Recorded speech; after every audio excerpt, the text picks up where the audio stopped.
नमस्ते, मैं राजेश और आज पुनः आप सबके साथ उस यात्रा को आगे बढ़ाने के लिए उपस्थित हुआ हूँ जिसमें हम महात्मा गांधी के जीवन को उनकी आत्मकथा के माध्यम से समझने की कोशिश कर रहे हैं।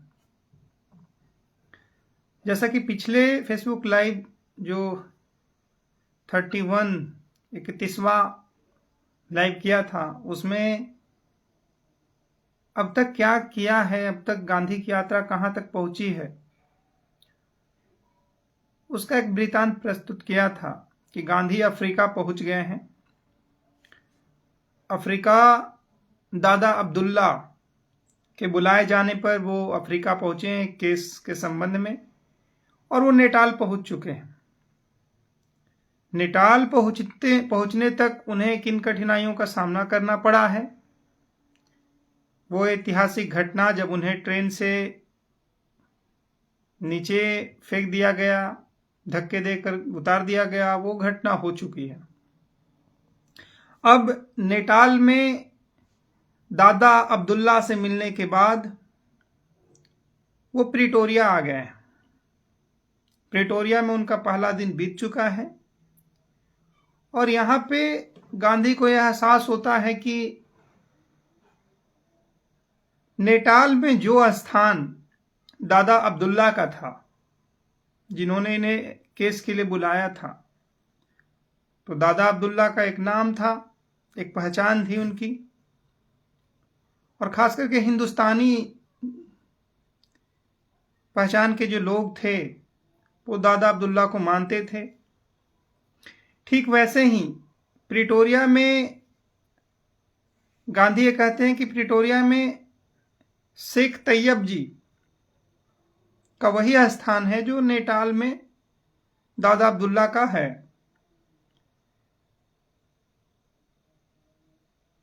ट्रेन और फिर नेटाल से प्रिटोरिया जाने के रास्ते में महात्मा गांधी को माफ कीजिएगा, ये कुछ नेटवर्क इशू की वजह से ये डिस्कनेक्ट हो गया था। तो ये कुछ नेटवर्क का इशू आ रहा है और आज दिन में भी काफ़ी अनस्टेबल रहा है नेटवर्क। तो ये मैं कह रहा था कि गांधी लिखते हैं कि नेटाल में दादा अब्दुल्ला का जो स्थान है वही स्थान प्रिटोरिया में महात्मा शेख तैयब जी का है।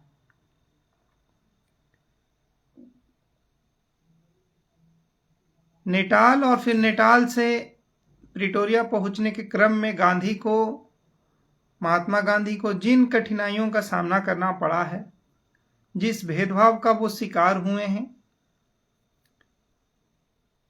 वो उनके दिल पर छप चुकी है।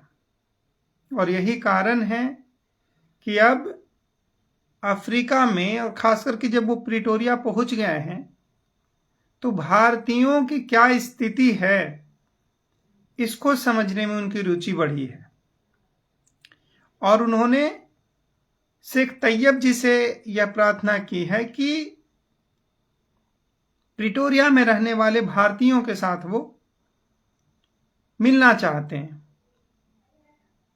यहाँ पे एक बहुत नोटिस करने की बात है जो हमें ध्यान में रखना चाहिए कि इन्हें बुलाया है प्रिटोरिया में एक मुस्लिम व्यक्ति के साथ वो काम कर रहे हैं,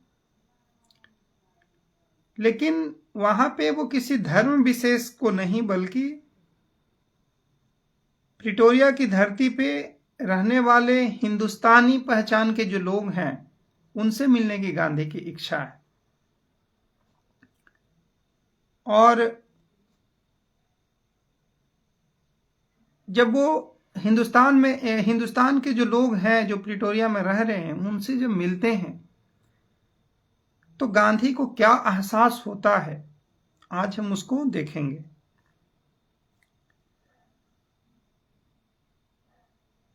गांधी इस संबंध में लिखते हैं कि ट्रांसवाल और ऑरेंज फ्री स्टेट में हिंदुस्तानियों का जो स्थिति था उसके आधार पर हिंदुस्तानियों की वास्तविक स्थिति क्या है अफ्रीका में, इसका पूरा चित्र देना थोड़ा मुश्किल होगा। वो कहते हैं कि इसको समझने के लिए अफ्रीका में जो सत्याग्रह का इतिहास रहा है गांधी का, उसको समझना पड़ेगा।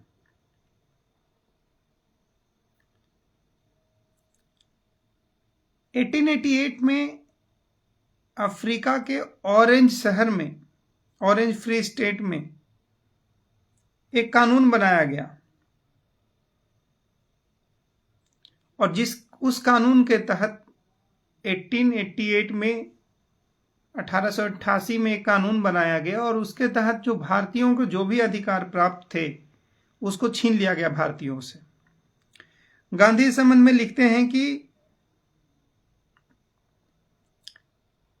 वहां पे हिंदुस्तानियों के लिए होटल में केवल वेटर के रूप में काम करने या ऐसी कोई दूसरी मजदूरी करने की ही गुंजाइश रह गई थी। जो व्यापारी हिंदुस्तानी थे उन्हें नामात्र का मुआवजा देकर के निकाल दिया गया था। हिंदुस्तानी व्यापारियों ने अर्जियां भेजी पर उनकी कौन सुनता। तो देख रहे हैं कि 1888 में जो है एक कानून बनता है और भारतीयों को एक जो सेकंड सिटीजनशिप की बात होती है उस स्थिति में उनको रखा जा रहा है। जो व्यापार करने वाले लोग थे, जो हिंदुस्तानी अफ्रीका में व्यापार कर रहे थे, इस कानून के तहत उन्हें व्यापार करने का हक भी जो है वो छीन लिया गया है।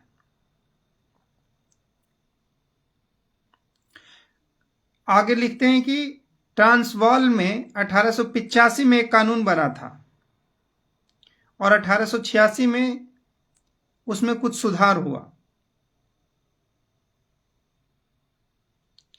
और इस सुधार के तहत यह तय हुआ कि प्रत्येक हिंदुस्तानी को प्रवेश फीस के रूप में 3 पाउंड जमा कराने चाहिए।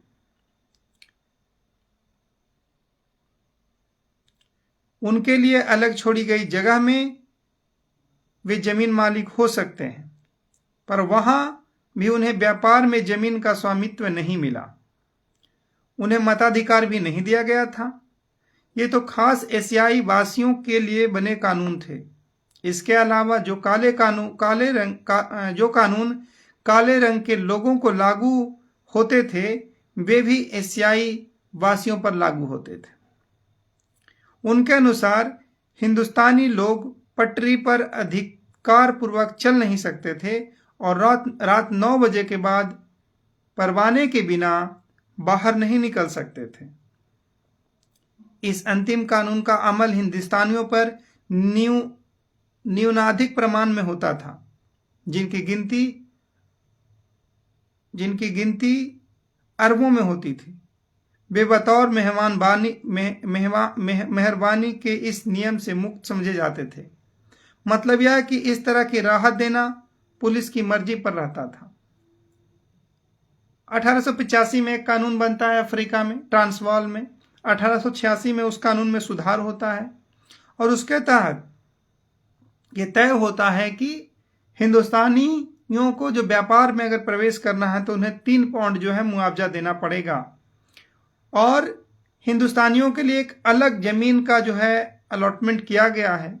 उसी जमीन में वो जो है वो रह सकते हैं, किंतु व्यापार करने का इन्हें स्वामित्व प्राप्त नहीं है। अगर किसी जमीन पर व्यापार करना चाहते हैं तो अभी हिंदुस्तानियों को कोई स्वामित्व नहीं है उसमें। रात 9 बजे के बाद अगर इन्हें बाहर निकलना है तो इनके पास परवान होना जरूरी है, मतलब एक पत्र होना जरूरी है जिसमें उन्हें परमिशन दिया गया है। महात्मा गांधी लिखते हैं कि इन 2 नियमों का मुझ पर क्या प्रभाव पड़ेगा इसकी जांच मुझे करानी पड़ी थी।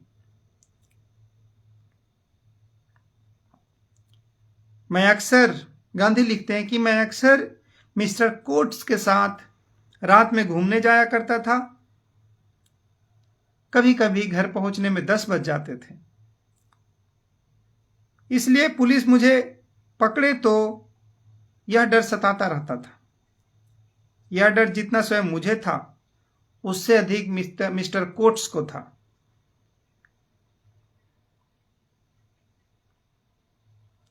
अपने हवसियों को तो वो ही परवाने देते थे, लेकिन मुझे परवान कैसे देते?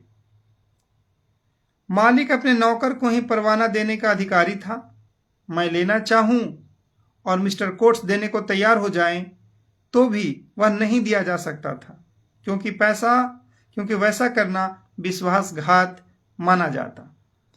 मतलब कि रात 9 बजे के बाद अगर ट्रांसवाल में हिंदुस्तानियों को बाहर निकलना है तो उन्हें एक परवान की जरूरत पड़ेगी, और वो परवान केवल मालिकों के द्वारा दिया जा सकता था। उन लोगों को जो वहां रहने वाले जो मालिक हैं, उनके पास जो हिंदुस्तानी काम करते थे, तो उनके जो मालिक थे उनके द्वारा ही हिंदुस्तानियों को केवल जो है परवान पत्र जो है वो जारी हो सकते थे।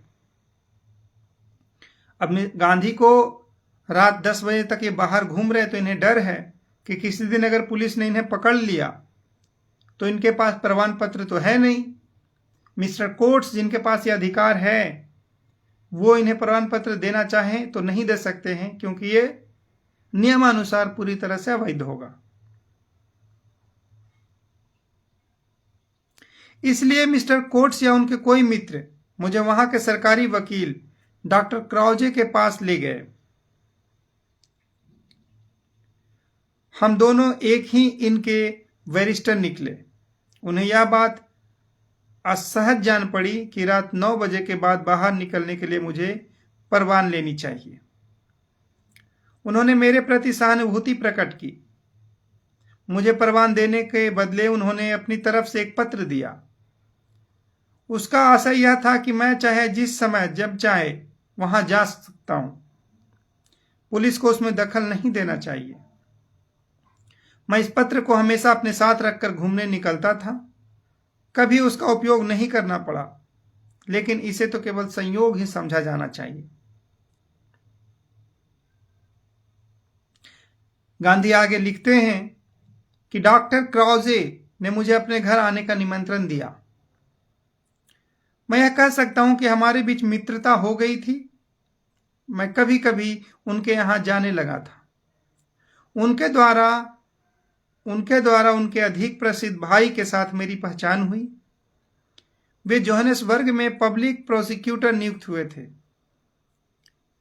उन पर बोर युद्ध के समय अंग्रेज अधिकारी का खून कराने का षड्यंत्र रचने के लिए एक मुकदमा चल रहा था और उन्हें 7 साल के कारावास की सजा मिली थी।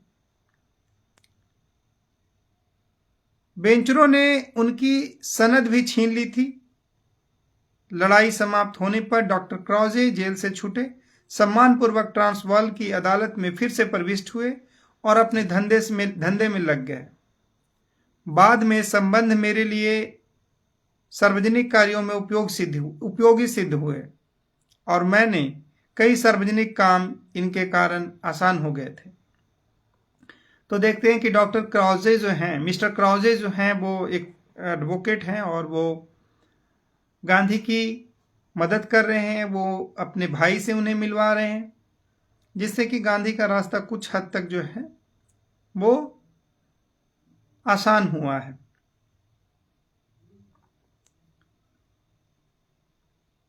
हिंदुस्तानियों को पटरी पर चलने का अधिकार नहीं है ट्रांसवाल में। गांधी इस संबंध में लिखते हैं कि पटरी पर चलने का प्रश्न मेरे लिए कुछ गंभीर परिणाम वाला सिद्ध हुआ। मैं हमेशा प्रेसिडेंट स्ट्रीट के रास्ते एक खुले मैदान में घूमने जाया करता था। इस मोहल्ले में प्रेसिडेंट क्रूजर का घर था। यह घर सब तरह के आडंबरों से रहित था। इसके चारों ओर कोई अहाता भी नहीं था आसपास के दूसरे घरों में, और इसमें कोई फर्क मालूम नहीं होता था। प्रिटोरिया में कई लखपतियों के घर इनकी तुलना में बहुत बड़े, शानदार और अहाते वाले थे। प्रेसिडेंट की सादगी प्रसिद्ध थी। घर के सामने पहरा देने वाले संतरी को देखकर ही अब पता चलता था कि यह किसी अधिकारी का घर है। मैं प्रायः हमेशा ही इस सिपाही के बिल्कुल पास से ही होकर निकलता था, पर वह मुझे कुछ नहीं करता था। सिपाही समय समय पर बदला करते थे। एक बार एक सिपाही बिना चेताए, बिना पटरी पर से उतरे जाने को कहे, मुझे धक्का मारा, लात मारी और नीचे उतार दिया। मैं तो गहरे सोच में पड़ गया था। लात मारने का कारण पूछने से पहले ही मिस्टर कोट्स ने, और उसी समय घोड़े पर सवार होकर उधर से गुजर रहे थे, मुझे पुकारा और कहा, गांधी, मैंने देखा है। आप मुकदमा चलाना चाहें तो मैं गवाही दूंगा। मुझे इस बात का बहुत खेद है कि आप पर इस तरह का हमला किया गया था। मैंने कहा, इसमें खेद का कारण नहीं है। सिपाही बेचारा क्या जाने, उसके लिए तो काले काले सब एक से ही हैं। वह हबसियों को इसी तरह पटरी पर से उतारता होगा, इसलिए उसने मुझे भी धक्का मारा। मैंने तो नियम ही बना लिया है कि मुझ पर जो बीतेगी उसके लिए मैं कभी अदालत नहीं जाऊंगा, इसलिए मुझे मुकदमा नहीं चलाना है। यह है गांधी का आत्मबल, यह है गांधी का दृढ़ निश्चय। गांधी के साथ जो यह व्यवहार हुआ उससे यह भी पता चलता है कि ट्रांसवाल में जो काले लोग हैं, जिनका रंग काला है, उनकी क्या स्थिति है और उन्हें किन कठिनाइयों का जो है वो सामना करना पड़ता है। पटरी पर चलने का उन्हें अधिकार नहीं है। गांधी जब उस पटरी पर चल रहे हैं, क्योंकि गांधी का रंग भी काला है, तो पुलिस सिपाही के द्वारा इन्हें धक्का मार करके जो पटरी से बाहर निकाल दिया जाता है, गिरा दिया जाता है। लेकिन गांधी ने फैसला किया है कि दक्षिण अफ्रीका में और खासकर ट्रांसवाल में जब ये हैं, इनके साथ जो भी बीतेगा उसके लिए कोई मुकदमा नहीं करेंगे। हालांकि मिस्टर कोट्स जो है गांधी के लिए गवाह बनने को तैयार है।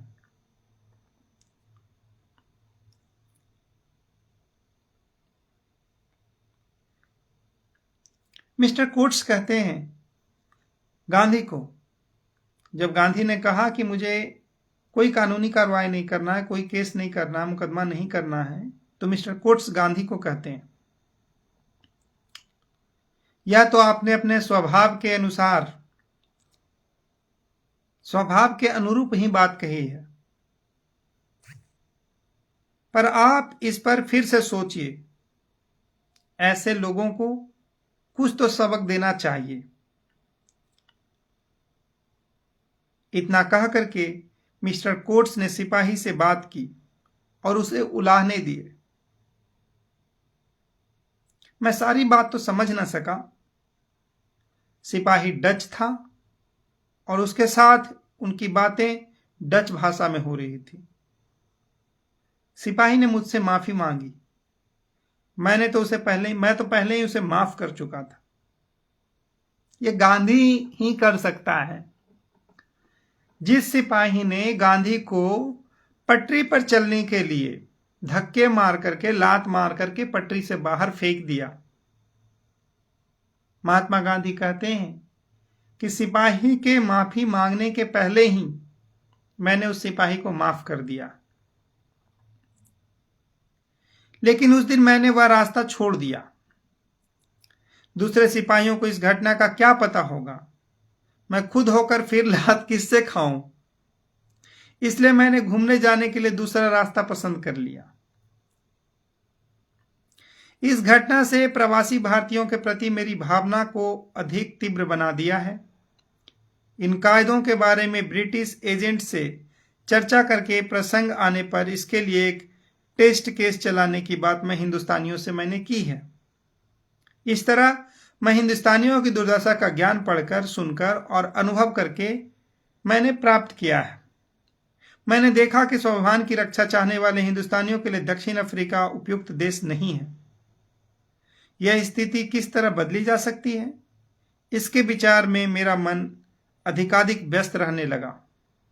किंतु अभी मेरा मुख्य धर्म तो दादा अब्दुल्ला के मुकदमे को ही संभालने का था। तो गांधी पर जब खुद बीती तो गांधी वहां पे भारतीयों की स्थिति को, ट्रांसवाल में और खासकर अफ्रीका में गांधी भारतीयों की स्थिति को समझने का प्रयत्न कर रहे हैं। जो सेकंड सिटीजनशिप के जैसा एक जिंदगी जी रहे हैं, जहां व्यापार करने की पूरी स्वतंत्रता नहीं है। जो काम करने वाले लोग हैं उन्हें बिना परवान के, अपने मालिक के आदेश के रात 9 बजे के बाद घूमने की इजाजत नहीं है।